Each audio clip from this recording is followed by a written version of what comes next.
నమస్తే, welcome to 6 TV. Today headlines చూద్దాం. AP deputy సీఎంగా పవన్ బాధ్యతల స్వీకరణ, సెక్రటరియట్లో ప్రత్యేక పూజలు చేసిన జనసేనాని. ఎల్లుండి నుంచి ఏపీ అసెంబ్లీ సమావేశాలు, 2 రోజుల పాటు జరగనున్న అసెంబ్లీ సమావేశాలు. ఏపీ అసెంబ్లీ ప్రొటెం స్పీకర్గా గోరంట్ల, ప్రొటెం స్పీకర్గా వ్యవహరించాలని కోరిన పయ్యావుల.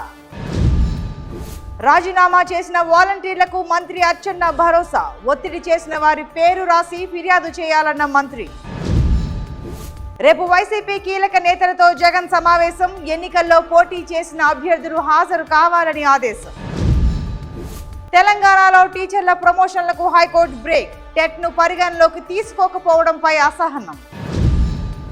నేటితో ముగియనున్న పవర్ కమిషన్ ప్రత్యక్ష విచారణ, ఇప్పటి వరకు అధికారుల స్టేట్మెంట్ ని రికార్డ్ చేసిన పోలీసులు. హైదరాబాద్ లో బండి సంజయ్ కు ఘన స్వాగతం, అడుగడుగునా స్వాగతం పలికిన బీజేపీ శ్రేణులు. కాళేశ్వరం ఎస్ఐ భవానీపై లైంగిక వేధింపుల ఆరోపణలు, తుపాకీతో బెదిరించి వరుసగా అత్యాచారం చేశారని ఫిర్యాదు.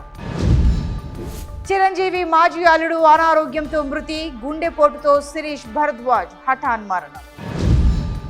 శ్రీకాకుళం జిల్లా ఇచ్చాపురంలో వర్ష బీభత్సం, ఎదురుగాలులకు నేల కొరిగిన భారీ వృక్షాలు, విద్యుత్ స్తంభాలు.